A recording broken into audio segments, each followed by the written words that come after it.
everyone, it's Janie from A1 Vacuum and Sewing, and I'm getting ready to prep for week 2 of our, let's show you this first. Dun dun dun! Cup of Cheer Advent Calendar. So if you look at our spreadsheet, we're going to be doing week 2.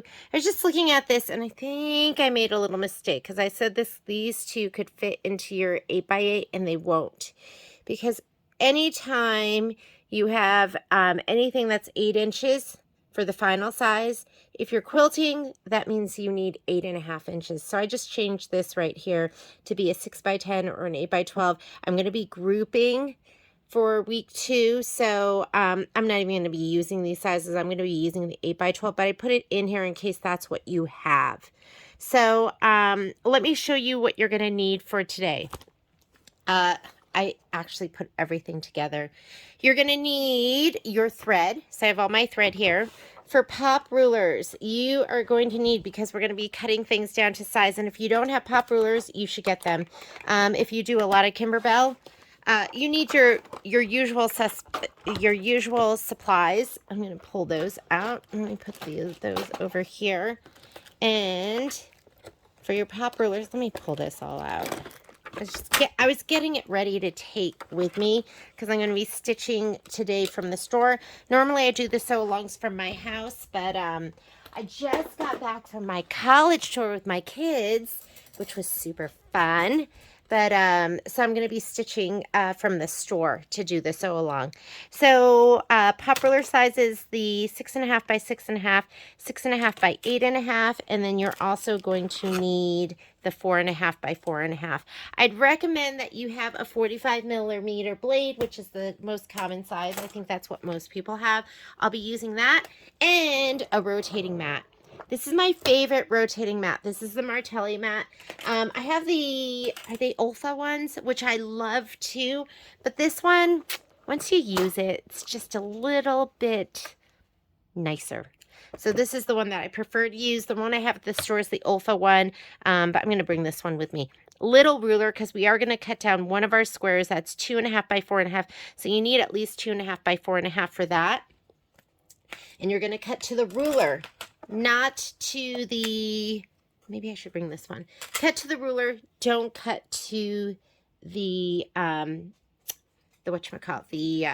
the stitching, your stitch lines. You're going to use that kind of as a guideline. So the blocks we're going to be doing today, and I already pulled everything aside. This should be ready to go.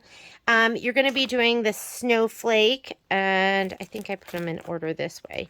So snowflake number 1, this is everything you're going to need for that, the batting and the background fabric, and of course your thread. After we do the snowflake, we're going to be doing the steam. Steam is going to need the background fabric. All your background fabric should already have the shape flex on it, the batting, and the mylar. For the cheer block, that's going to be your big one. That's just going to be stitching on your background fabric, and here's your batting. I'm going to put these in order so it goes like this. So when I go to grab it today, I'm not confused. And then you're going to need mug 1. So that's present. This is mug 1. So you're going to need your background fabric with the shape flex already attached, your batting. This is the mug fabric, and then you're going to need the hoop and hook and loop is what they call it. I'm not sure what they call it here, but hook and loop. And we're not using all of it, but I put it all together because I know me. I will lose little pieces. And then we're going to be doing, this is going to be present 1. So background fabric, batting. This is going to be for the present, and you're going to need this ribbon. Again, I haven't cut it yet because I know me and I'll lose it. So those are the blocks that we're going to be doing. In addition to those, we're going to be doing the filler blocks. And you do need to have these prepped for the sew-along. So for the filler blocks, you are going to need to put these all together. So to do that, I'm going to do that right now. Filler blocks. I want you to turn to page 61, and on 61, here we go. For instance, here's the first section. So you are going to sew those all together, and I would just go ahead and press your seams open. Press them open because we are going to be quilting these, and we are not stitching in the ditch. If you were stitching in the ditch, I would say press to one side, but since, like I said, we're quilting them, you need to press them open. So what I'm going to do right now is I'm going to do a combination of sew, press, and it doesn't have to be perfect. I'm going to sew them all, and then I'll press them all. So you're going to see right here for this one, it wants you to have this fabric, then this one, then this one, and then this one. So these need to be all sewn together. I'm going to put that at my machine. And then these two need to be sewn together. Put those, I'm grouping them up. This one's going to be stitched by itself. This one's going to be stitched by itself. And this one's going to be stitched by itself and this one. So the only thing we're going to be sewing together right now is going to be this and this. Let's go to the machine. So I really like to piece with Deco Bob. This is made by Wonderfill, and it's an 80 weight thread. And what I love about it, it's a cottonized polyester. So I think that means, and this is me thinking, it might not be what it means. Sometimes I make things up in my head. But cottonized polyester is a polyester thread wrapped in cotton. It's what I think it is. But it's 80 weight. So the 80 weight thread, it's as strong as a 40 weight, but it's half the width, which means your, when you sew and you press, it's less bulky. So I'm going to stitch with just a center straight stitch, and I like to piece at 1.8. That way I can kind of chain piece and cut it apart, and I don't have to worry about it, coming apart. Let me go ahead and put my foot up. I have a, my 1/4 inch flange, my 1/4 inch sole on my walking foot. That's what I piece with almost all the time. I'm going to heat up my iron so we can press these as soon as we're done. And we'll go ahead and sew these two together first. This fabric is non-directional, but since it is going upside down, I'm going to look at if it has a direction that looks better than the other. I'm going to go by the center cap right here. We're going to call that my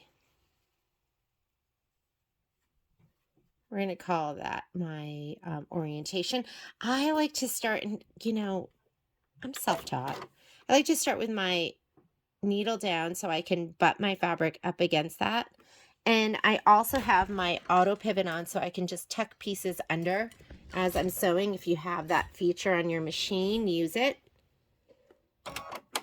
And again, I'm sewing at 1.8. And if you have this walking foot and you don't use it, this is actually, I did get the newest walking foot because the butt's not so big.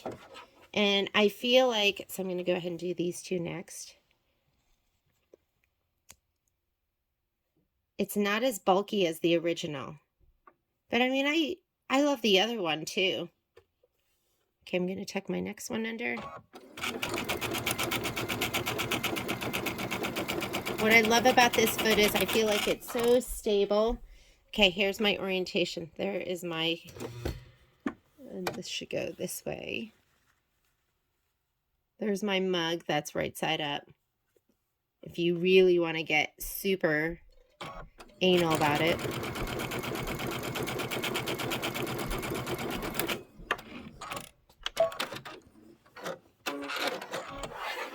Okay. And then I have this. If you don't have one of these, you should get one. It doesn't have to be this one in particular.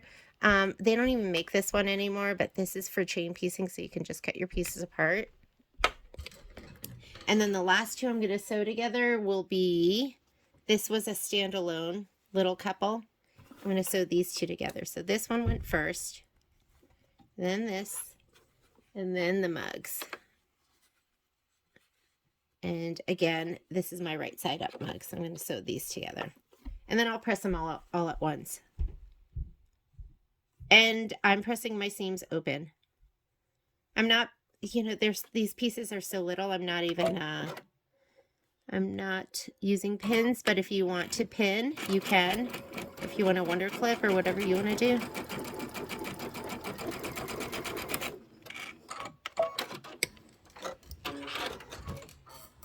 Okay, let's go ahead and press. This is again section 1. I'll just put that like that. That is me dropping everything. Do not press on your mat. Well, not your cutting mat. You want to press on your wool mat. Okay, again, I'm just going to press these seams open.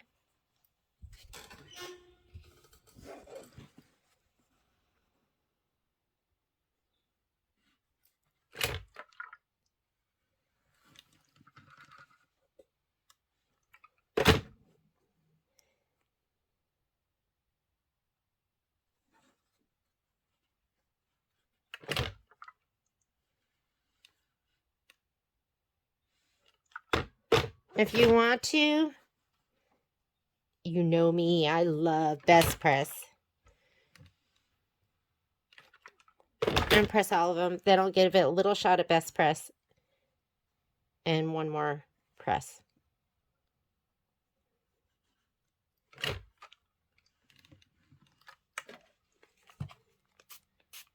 You know it's going to make it lay super flat.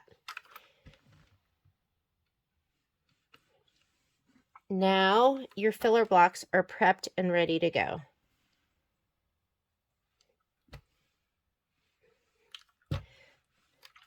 If I have any injury in life, it's going to be an ironing injury.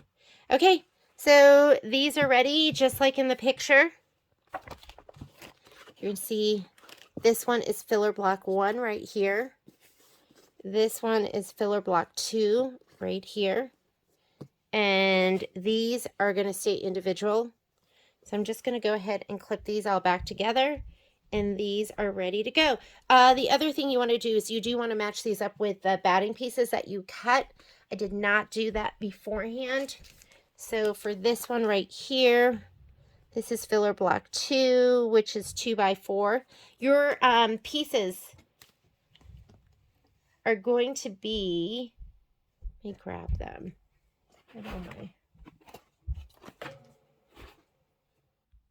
Okay, this one here is the 4.5 by 4.5.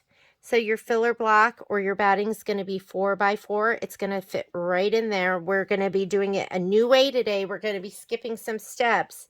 This one should have a 2x4. Here we go. There's my 2x4 for this. This one is going to be, what size is that one? Not that. Okay, here we go. So, 2x8, that one.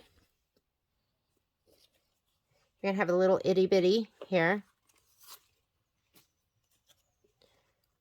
And just being prepared. I know it's a lot of work in the front end, but it makes it so much easier in the back end. So, and that's it.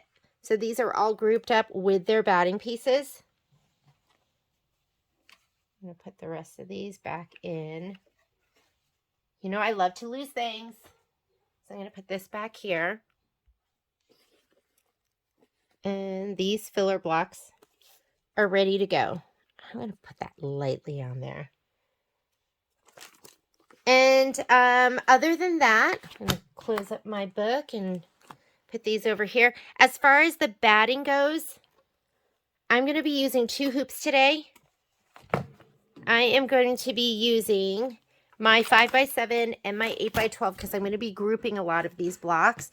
So I do not use the poly mesh or the light mesh that's recommended. I'm going to be using muslin. I only use the muslin for my quilted blocks that have batting in them.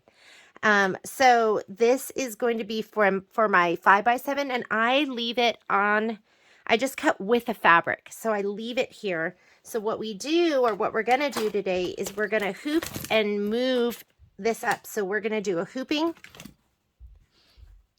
like this.